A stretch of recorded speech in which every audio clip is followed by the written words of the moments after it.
നമസ്കാരം. പശ്ചിമേഷ്യയിലെ യുദ്ധ സാഹചര്യം അവസാനിപ്പിച്ച് സമാധാനം പുനഃസ്ഥാപിക്കുന്നതിനുള്ള ചർച്ചകൾക്കുള്ള തയ്യാറെടുപ്പുകൾ തകൃതിയായി നടക്കുമ്പോഴും പാകിസ്ഥാനും ഇസ്രയേലും തമ്മിലുള്ള കടുത്ത നയതന്ത്ര തർക്കം ആശങ്കകൾ ഉയർത്തുകയാണ്. ഇറാൻ US സമാധാന ചർച്ചകൾക്ക് വേദിയാകാനിരുന്ന പാകിസ്ഥാനും ഇസ്രയേലും തമ്മിൽ കടുത്ത നയതന്ത്ര തർക്കമാണ് ആശങ്കയ്ക്ക് കാരണം. പാകിസ്ഥാൻ പ്രതിരോധ മന്ത്രി ഖോജ ആസിഫ് ഇസ്രായേലിനെതിരെ നടത്തിയ പരാമർശങ്ങളാണ് തർക്കത്തിനുള്ള കാരണവും. ഇസ്രയേൽ ലെബനിൽ വംശഹത്യ നടത്തുകയാണ് എന്ന മന്ത്രിയുടെ ആരോപണം മേഖലയിലെ സമാധാന ശ്രമങ്ങൾക്ക് തിരിച്ചടിയാവുകയാണ്. ഇസ്രയേലിനെ മനുഷ്യരാശിയുടെ ശാപം എന്നും തിന്മയുടെ പ്രതീകമെന്നും വിശേഷിപ്പിച്ച ഖോജ ആസിഫ് പലസ്തീൻ ഭൂമിയിൽ ഇസ്രയേൽ എന്ന ക്യാൻസർ രൂപപ്പെടുത്തിയവർ നരകത്തിൽ എരിയട്ടെ എന്നും എക്സിൽ കുറിച്ചു. എന്നാൽ ഇസ്രയേലിന്റെ ശക്തമായ പ്രതിഷേധത്തെ തുടർന്ന് പിന്നീട് ഈ പോസ്റ്റ് നീക്കം ചെയ്തു. പാകിസ്ഥാന്റെ നിലപാട് അങ്ങേയറ്റം അപലപനീയമാണ് എന്നാണ് ഇസ്രായേൽ പ്രധാനമന്ത്രി ബെഞ്ചമിൻ നെതന്യാഹുവിന്റെ ഓഫീസ് വ്യക്തമാക്കിയത്. സമാധാന ചർച്ചകളിൽ നിഷ്പക്ഷ മധ്യസ്ഥനാണ് എന്ന് അവകാശപ്പെടുന്ന പാകിസ്ഥാൻ ഇസ്രായേലിനെ ഇല്ലാതാക്കാൻ ആഹ്വാനം ചെയ്യുന്നത് അംഗീകരിക്കാനാകില്ല എന്നാണ് ഇസ്രായേൽ വിദേശകാര്യമന്ത്രി വ്യക്തമാക്കിയത്.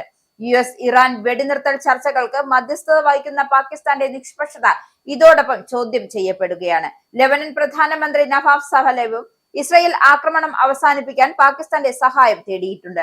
വെള്ളിയാഴ്ച ഇസ്ലാമാബാദിൽ നിർണായക ചർച്ചകൾ നടക്കാനിരിക്കെയാണ് നിലവിലുള്ള 2 ആഴ്ചത്തെ താൽക്കാലിക വെടിനിർത്തൽ കരാർ ലംഘിക്കപ്പെടുന്നതായുള്ള റിപ്പോർട്ടുകൾ വരുന്നത്.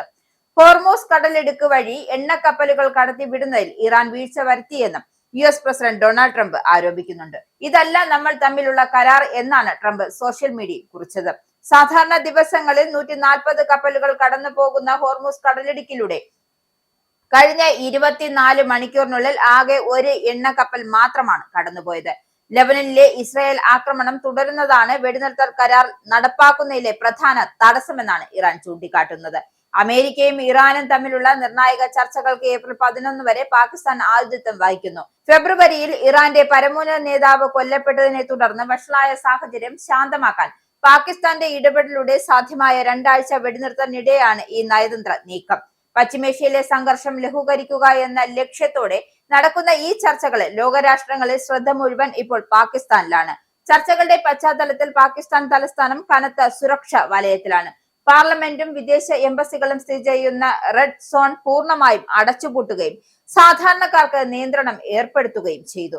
ഏപ്രിൽ 9, 10 ദിവസങ്ങൾ നഗരത്തിലെ പൊതു അവധിയാണ് പ്രഖ്യാപിച്ചത്.